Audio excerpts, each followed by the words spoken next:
श्री महाभारत खिल भागे अष्टचत्वारिंशो अध्याय में वामन अवतार का उपक्रम, बलि का अभिषेक तथा दैत्यों का उनसे त्रैलोक्य विजय के लिए अनुरोध। वैशंपायन जी कहते हैं, जन्मेजय, यह नरसिंह अवतार की कथा कही गई। अब दूसरे वामन अवतार का वर्णन किया जाता है। इस अवतार में रूप वेताओं में श्रेष्ठ श्री हरि ने वामन रूप धारण करके देवताओं का कार्य सिद्ध किया था। पूर्व काल में सर्वशक्तिमान भगवान विष्णु वामन रूप धारण करके बलवान बलि के यज्ञ में गए। वहां उन्होंने अपने 3 ही पगों से नाप करके सारे त्रिलोकी का राज्य हर लिया। प्रभावशाली श्री हरि ने नाना प्रकार के पर्तों से भूषित तथा समुद्र रूपी वस्त्र से आच्छादित यह पृथ्वी बलि से लेकर के देवराज इंद्र को दे दी। जन्मेजय ने पूछा, ब्राह्मण, इस विषय में मुझे संदेह है, साथ ही महान कौतूहल भी है। भगवान नारायण देव वामन कैसे होंगे, जिन्हें पुराण आत्मा अर्थात पुरातन पुरुष एवं अंतर्यामी आत्मा कहा गया है, जो सर्वसम्मत होकर के एकार नव के जल में नारायण के रूप में शयन करते हैं, जिनकी नाभि से ब्रह्मांड कमल प्रकट हुआ है, जो समस्त लोकों की प्रकृति उपादान कारण है, जिन्हें ध्रुव नित्य कहा गया है, जो आदि मध्य और अंत से रहित है, तीनों लोकों के आदि कारण है, सनातन देवादिदेव और सर्व अध्यक्ष हैं, सच्चिदानंद स्वरूप हैं और विश्व वंदित हैं, हव्य और कव्य को वहन करने वाले श्री संपन्न यज्ञ और श्राद्ध के भोक्ता तथा अविनाशी परमात्मा हैं। वे सर्वव्यापी भगवान विष्णु देव माता अदिति के गर्भ में कैसे आए तथा जो इंद्र के भी श्रेष्ठा हैं, वे इंद्र के छोटे भाई कैसे हुए। यदि वे देव देवेश्वर अदिति के गर्भ से उत्पन्न हो ही गए, तब उन वामन देव को विष्णुत्व अर्थात व्यापक तत्व कैसे हुआ। मेरे इस प्रश्न का उत्तर देते हुए आप परमात्मा नारायण देव के वामन अवतार की कथा मुझसे कही। तो वैशंपायन जी ने कहा, राजन, ये दिव्य कथा बड़े बड़े ऋषियों द्वारा पूजित है, पुराणों तथा त्रिकालदर्शी विद्वानों द्वारा वर्णित है, वेद मंत्रों द्वारा प्रतिपादित तथा ब्राह्मणों द्वारा कथित है। तुम ध्यान देकर के इसे सुनो। जन्मेजय, मरीचि पुत्र देवेश्वर प्रजापति कश्यप की भार्याओं में से 2 प्रधान थी, अदिति और दिति। वे दोनों आपस में सगी बहनें थी। अदिति के गर्भ से महात्मा कश्यप द्वारा देवता उत्पन्न हुए। धाता यम्मा मित्र वरुण अंश भग इंद्र विवस्वान पूषा 10वें पुरजन्य 11वें त्वष्टा तथा 12वें विष्णु कहे गए हैं। दिति के गर्भ से बलवान एवं सामर्थ्यशाली हिरण्यकश्यप तथा उसका छोटा भाई प्रतापी दैत्यराज हिरण्याक्ष, ये 2 पुत्र उत्पन्न हुए। हिरण्यकश्यप के 5 पुत्र हुए, जो भयंकर पराक्रमी थे। उनके नाम इस प्रकार हैं, प्रहलाद, अनुर्लाद, सरलाद, पराक्रमी हरलाद और 5वां अनुहरद। प्रहलाद का पुत्र विरोचन और विरोचन का पुत्र बलि हुआ। उन सब के पुत्र पौत्र बड़े बलवान, अक्षय और अविनाशी परंपरा वाले थे। उन तेजस्वी और मनस्वी देवद्रोही दैत्य राजों के सहस्त्रों समुदाय देश देश में विद्यमान हैं। भगवान नरसिंह ने हिरण्यकश्यप का वध कर दिया। ये देख दैत्यों ने देवताओं का वध करने के लिए राजा बलि को अपना इंद्र बनाया। बलि सदा धर्म में तत्पर रहने वाला, सत्यवादी, जितेंद्रिय, शौर्य और श्रद्धाई से संपन्न, सर्व ज्ञान विशारद, पारावर तत्व के ज्ञाता, तत्वदर्शी, अविनाशी, तेजस्वी तथा हिरण्यकश्यप के समान ही शक्तिशाली दैत्य थे। उनके इन गुणों को देख करके उस समय समस्त दैत्यों ने विरोचन कुमार बलि को दिव्य अभिषेक के द्वारा दैत्येंद्र पद पर प्रतिष्ठित करके उनका पूजन किया। दैत्यों द्वारा बलवानों में श्रेष्ठ बलि का अभिषेक हो जाने पर संतुष्ट हुए ब्रह्मा जी ने भी असुर गणों के साथ समस्त तीर्थों के जल से भरे हुए सोने के बड़े बड़े कलशों द्वारा विरोचन कुमार बलि का हिरण्यकश्यप के राज्य पर अभिषेक कर दिया। अभिषिक्त होकर के जब अनुपम पराक्रमी बलि सिंहासन पर आसीन हुए, तब समस्त दानवों ने उनकी जय जयकार की।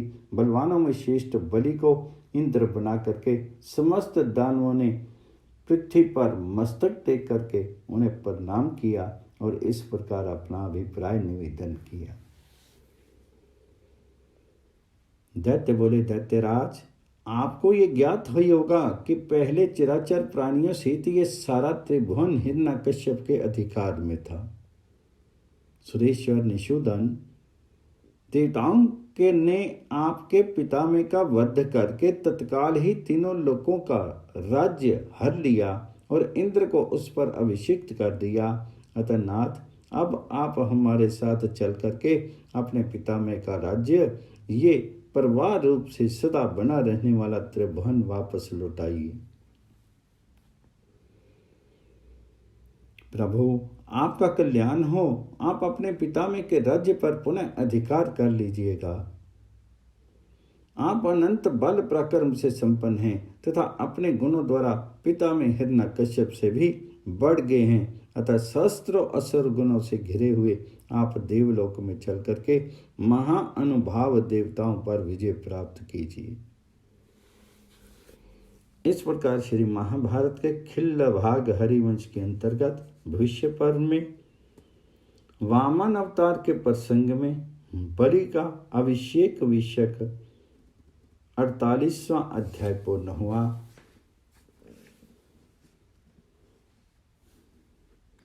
श्री महाभारत खिल्ल भागे 51 पंचशतमो अध्याय, देवताओं के साथ युद्ध के लिए दैत्यों की तैयारी। वैशंपायन जी कहते हैं, जन्मेजय, उन दैत्यों की बात सुनकर के महाबली एवं महाबुद्धिमान बलि मन ही मन बड़े प्रसन्न हुए। उन्होंने करोड़ों दैत्यों को आज्ञा दी कि सारी त्रिलोकी पर विजय प्राप्त करें। विरोचन कुमार बलि का यह उत्साहवर्धक वचन सुनकर के रण दुर्मद दानवों ने युद्ध के लिए बड़ी भारी तैयारी की। महापदम निकुंभ प्रकर्मी कुंभकर्ण कांचनाक्ष कपिस्कंद मैनाक शितिकंपन शितकेश उधरवक्त्र वज्रनाभ शिखी जटी शस्त्रबाहु विकट व्याघ्राक प्रिय दर्शन एकाक्ष एकपाद मुंड विद्युदक्ष चतुर्भुज गजोदर गजशिरा गजस्कंद गजेक्षण अंशदंष्ट चतुर्वक्त्र मेघनादी जलंधर कराल ज्वालजिहास्य शितांग शतलोचन सहस्त्रपाद सम्मुख महासुर कृष्ण उत्कोटकट दानपति शैलकंपी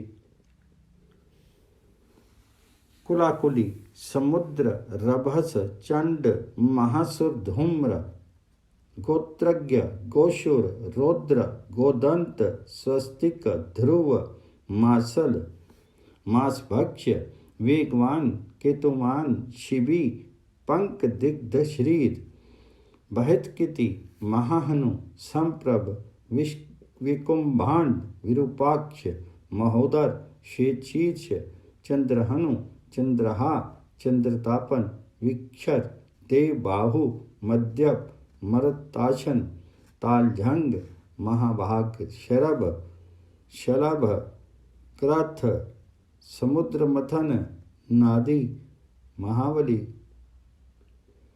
वितत प्रलंब नरक व्याली धेनुक कालोचन वृष्ट ग्रीष्ट भूतलोमा विधो दुष्प्रसाद कृति महासुर सूचिवक्त सुबाहु कंजबाहु करण कलशोदर सोमप देवयाजी प्रवर वीरमर्दन सुपथ खंडमुक्ति शिखी नेत्र और शिखी ध्वज ये मरीचि के कुल की कीर्ति बढ़ाने वाले दैत्य अपने स्मरण शक्ति के अनुसार मैंने बतलाए। ये तथा और भी बहुत से शत्रु दमन दैत्य वीर नाना प्रकार के आभूषणों से विभूषित होकर के कई सहस्त्र रथ समूहों के साथ युद्ध के लिए प्रस्थित हुए। समस्त दैत्यों ने दिव्य वस्त्र धारण किए थे। वे दिव्य माला और अनुलेपन से विभूषित थे। उनके अंगों में दिव्य कवच बंधे हुए थे। उनके दिव्य और ऊंचे ध्वज सदा फहराते रहते थे। सभी दैत्य दिव्य आयुध धारण किए हुए थे। सभी मेघों के समान गर्जना करते थे और रथों के गंभीर घोषों से पृथ्वी को कंपित करते हुए चलते थे। उन्हें महान बल था। वे दिव्य शक्ति से संपन्न अस्त्र धारण करते थे और सर्पों के शीर की भांति मोटी एवं विशाल भुजाओं के द्वारा अत्यंत दुर्जय थे। देवताओं से शत्रुता रखने वाले वे दैत्य शिरोमणि और दिति के लाडले थे। उन सबके नेत्र लाल लाल हो रहे थे। वे सूर्य, अग्नि और इंद्र के समान परक्रमी थे। इंद्र का वज्र और अश्विनी के समान उनका वेग था। वे अपनी दाढ़ें सदा खोले रखते थे। उनके केश हरित और धूम्र वर्ण के थे।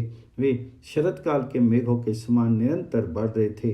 बलि का महाबली पुत्र सहस्त्रबाहु बानासुर करोड़ों रथियों और अति रथियों की विशाल सेना साथ लेकर के युद्ध के लिए कच्छ बांध करके तैयार हो गया। सभी दैत्य माया धारण करने वाले थे। सभी दिव्य अस्त्रों द्वारा युद्ध करने में समर्थ थे। सभी बल के मत से उन्मत्त थे तथा सबने पहले देवताओं से वरदान प्राप्त किया था। सबके शीर सोने के पर्तों के समान थे। सबने देशी पीताम्बर धारण कर रखे थे। सबके मस्तक पर किरीट, पगड़ी और मुकुट शोभा देते थे तथा सभी दिव्य आभूषणों से भूषित थे। सबके कवच तथा ध्वजा पताकाएं स्वर्णमयी थी। रथों पर बैठ करके वे दैत्यवीर शरत काल के आकाश में प्रकाशित होने वाले गृहों के समान शोभित होते थे। उनके गले में सोने के बने हुए सुंदर पदक अग्नि की ज्वाला के समान प्रकाशित होते थे। उनके भूषित हुए वे रथी वीर स्वर्ण में पर्वत के शिखर पर खिले हुए पलाश वृक्षों के समान शोभा पाते थे। उनके बीच बानासुर वर्षा ऋतु से गिरी हुई मेघों की घटा के समान खड़ा हुआ था।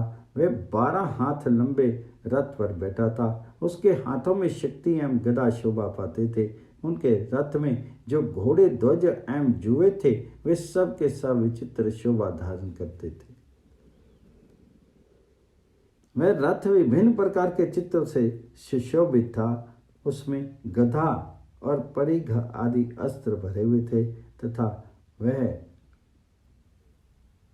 सोने की जाली से भूषित था।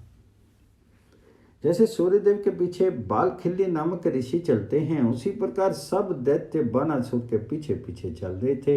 वे दैत्य नाना प्रकार के अस्त्र शस्त्रों से संपन्न एवं भयंकर थे तथा तीखी दाढ़ वाले सर्पों के समान जान पड़ते थे। 5 महापरकर्मी रण दुर्मद दानव स्वस्थ चित्त होकर के बानासुर के रथ की रक्षा करते थे। वे 5 दानव मुंह बाए हुए होने के कारण बड़े भयावे प्रतीत होते थे।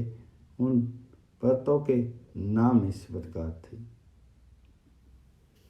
सुबाहु, मेघनाथ, प्रकर्मी, भीम गर्भ, कनक मूर्धा तथा वेगशाली केतुमान। देव समुदाय की सेना का वध करने के लिए दानवराज बलि जिस रथ पर बैठे थे वह पक्षी राज गरुड़ के समान प्रतीत होता था। उसके पार्श्व भागों में भी भाग पूर्वक सोने और चांदी के चित्र लगे हुए थे तथा उनके पहियों की गड़गड़ाहट मेघों की गंभीर गर्जना के समान सुनाई देती थी। ध्यानुषा का पुत्र बल नामक महान असुर भयंकर तेज वाले 1 लाख रथों से घिरा हुआ था। मेरा पकर्मी दैत्य एक सहस्त्र रीछों से जुते हुए रथ पर आरूढ़ होकर के युद्ध के लिए निकला था।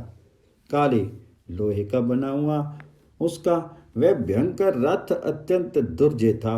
उस पर कौवे के चिन्ह से युक्त ध्वजा फहरा रही थी। वह कांतिमान दानव नील वस्त्र धारण करके वह दोरे मणि के पर्वत सा प्रतीत होता था।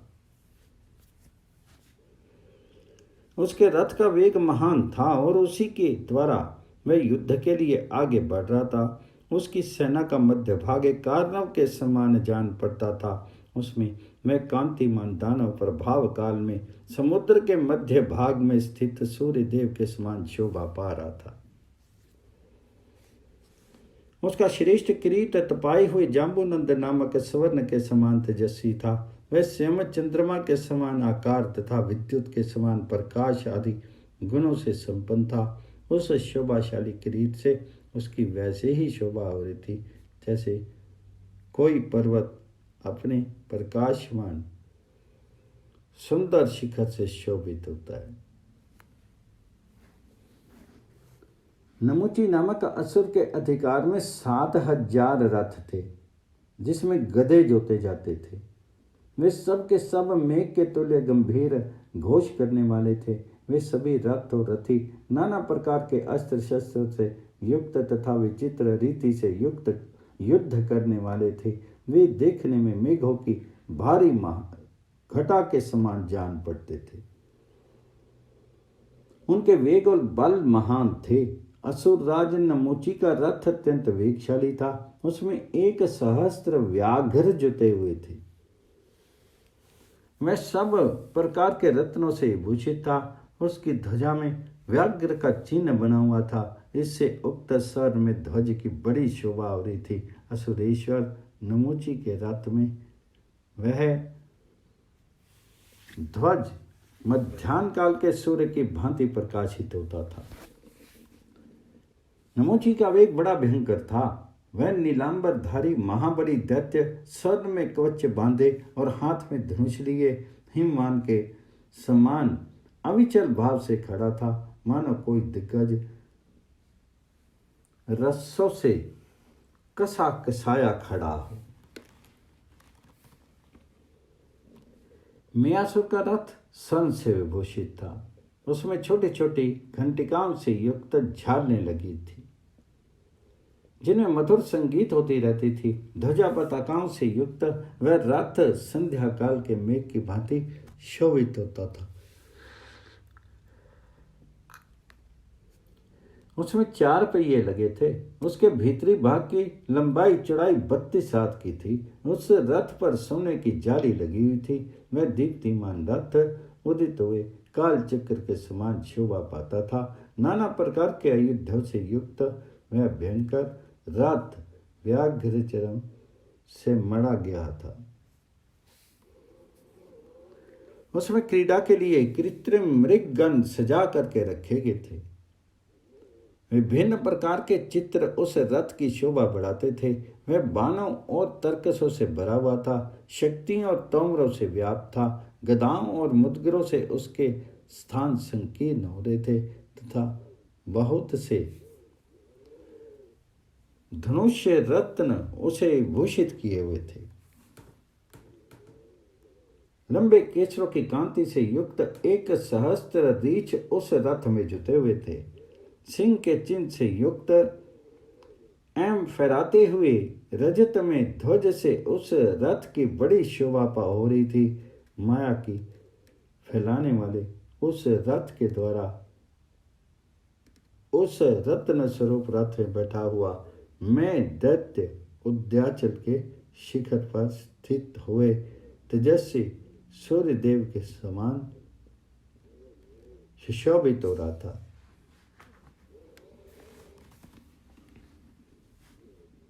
मयासुर का प्रत्येक अंग निर्मल रजत बिंदुओं से शोभित था।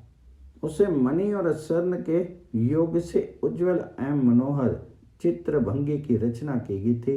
उस समय एक अरब तेजस्वी महारथी मैं दानव के पीछे पीछे चल रहे थे। इस प्रकार श्री महाभारत के खिलवागरी वंश के अंतर्गत भविष्य पर में वामन अवतार के प्रसंग में मयासुर का युद्ध में प्रस्थान विषयक 49वां अध्याय पूर्ण हुआ।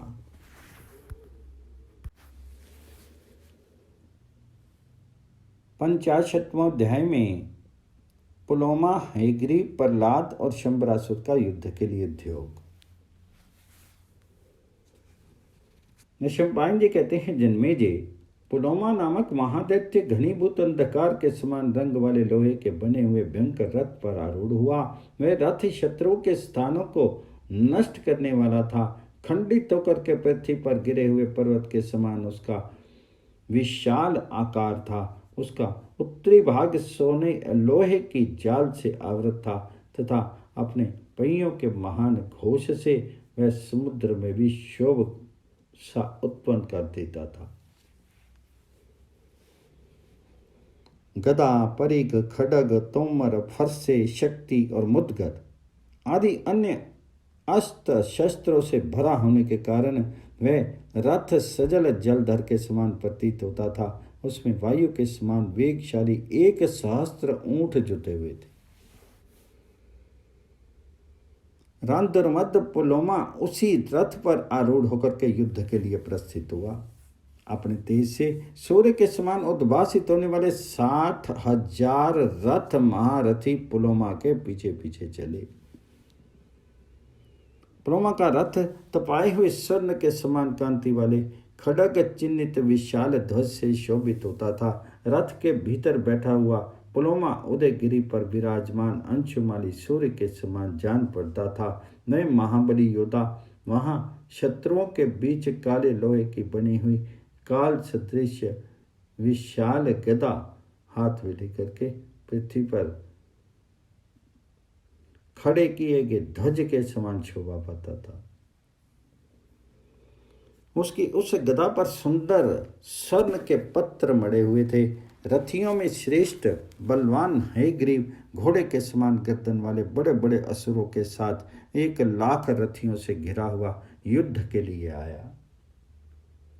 उसके रथ का आकार मेघ के समान भयंकर था। वह शत्रुओं को सेना का मर्दन करने वाला था। उसी पर आरूढ़ होकर के वह युद्ध के लिए उद्यत होकर के सामने खड़ा था।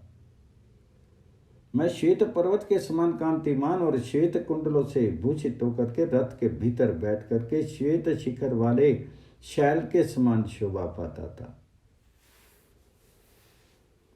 7 फन वाले सर्प से चिन्हित विशाल ध्वज जो वे दोहरे मणि से जड़ित होने के कारण विचित्र जान पड़ता था तथा नए नए पल्लवों के अंकुरों से अलंकृत था, हयग्रीव के रथ की शोभा बढ़ा रहा था। जैसे यात्रा करते हुए इंद्र के पीछे देवताओं के समुदाय चलते हैं, उसी प्रकार युद्ध के लिए जाते हुए हयग्रीव के पीछे अनंत बल पराक्रम से समस्त शरीर वाले संपन्न शरीर वाले ओजस्वी श्रेष्ठ रथी असुर सैकड़ों की संख्या में चले। महाज्ञानी तथा संपूर्ण शास्त्रों में निपुण विद्वान श्रीमान प्रहलाद संपूर्ण मायाओं को धारण करने वाले थे। वे सैकड़ों यज्ञों का अनुष्ठान कर चुके थे। उनके कांति अग्नि की ज्वाला के समान प्रकाशित होती थी। वे बड़े तेजस्वी थे। वे भी वर्षा काल के मेघ की भांति गंभीर घोष करने वाले विशाल रथ सेना को साथ लेकर के युद्ध के लिए तैयार हो गए। देवताओं से घिरे हुए ब्रह्मा जी के समान प्रहलाद सोने के कुंडल धारण करने वाले शस्त्रों अमित पराक्रमी शूरवीर दैत्यों से घिरे हुए थे। अपने पराक्रम से वे सब के अगुआ थे। उन्हें अपने बल पर गर्व था। वे मतवाले हाथी के समान पराक्रम प्रकट करने वाले थे और समस्त देव सेना का सामना करने के लिए मूर्तिमान शोभ के समान खड़े थे। अपने अगाध बल से वे समुद्र के समान थे। कांति से प्रज्वलित अग्नि की भांति प्रकाशित हो रहे थे। तेज से सूर्य के तुल्य और क्षमा से पृथ्वी के समान जान पड़ते थे। दीप्तिमान ताल ध्वज से अत्यंत सुशोभित होने वाले रथ के द्वारा युद्ध की ओर जाते हुए प्रहलाद के पीछे सैकड़ों दानवों के समूह चलते थे। वे सब के सब स्वर्ण में कवच से युक्त तथा रत्नों के आभूषण से भूषित थे। उनके अंगराग और आभूषण दिव्य थे तथा वे युद्ध में कभी पीछे नहीं हटते थे। जाम्बुनंद नामक स्वर्ण से उनके अंगों की विचित्र शोभा होती थी। वे वैदूर्य मणि के बने हुए बाजूबंद धारण करते थे तथा दिव्य रथ के अंदर बैठ करके आकाश में स्थित हुए महान ग्रहों के समान शोभित होते थे। प्रहलाद आचारवान, जितेंद्रिय, धर्म तत्पर, सत्यपरायण तथा दोष दृष्टि से रहित थे। वे अग्नि, जल, मेघ और वायु के समान शक्तिशाली थे तथा मूर्तिमान सर्वसंहारकारी काल के समान वहां युद्ध के लिए खड़े थे। महामायावी शंबर रथ युद्धपतियों का भी युद्धपति था। सब प्रकार के युद्ध की कला में कुशल था। वह भी दिव्य रथ पर आरूढ़ था। उसके नेत्र लाल थे, भुजाएं बड़ी बड़ी थी, कानों में तपाए हुए सोने के कुंडल शोभा पाते थे। उनके कांति मेघ के समान श्याम थी। वह दिव्य हार और दिव्य अनुलेपन धारण करता था। उसके मस्तक पर विद्युत की ज्योति तथा सूर्य के तेज के समान प्रकाशमान मुकुट था। उससे तथा मणि और रत्नों से जड़ित सुंदर वैदूर्य मणि से सुशोभित स्वर्ण निर्मित शोभाशाली विशाल कवच से ढका हुआ शंबरासुर संध्या काल के लाल बादलों से आच्छादित श्रीमान अस्ताचल के समान जान पड़ता था। उसमें विचित्र रीति से युद्ध करने वाले तथा काल के समान बलवान 30 लाख दैत्य शंबरासुर के पीछे पीछे चलते थे। उनके रथ में श्वेत रंग के 1,000 सुंदर घोड़े जुते हुए थे। युद्ध में शोभा पाने वाला वह रथ क्रोंच के चिन्ह से युक्त विशाल ध्वज से शोभित था। ऐसे रथ के द्वारा वह युद्ध के लिए आया था।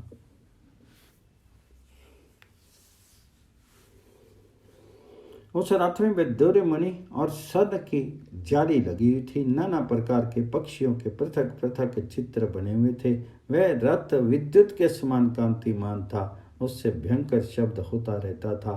उस उत्तम वेगशाली रथ पर आरूढ़ होकर के वह दैत्य बड़ी शोभा पा रहा था। इस प्रकार श्री महाभारत खिल्लबाग हरिवंश के अंतर्गत भविष्य पर में वामन अवतार के प्रसंग में शंबर और दैत्यों की युद्ध की तैयारी विषय का 50वां अध्याय पूर्ण हुआ।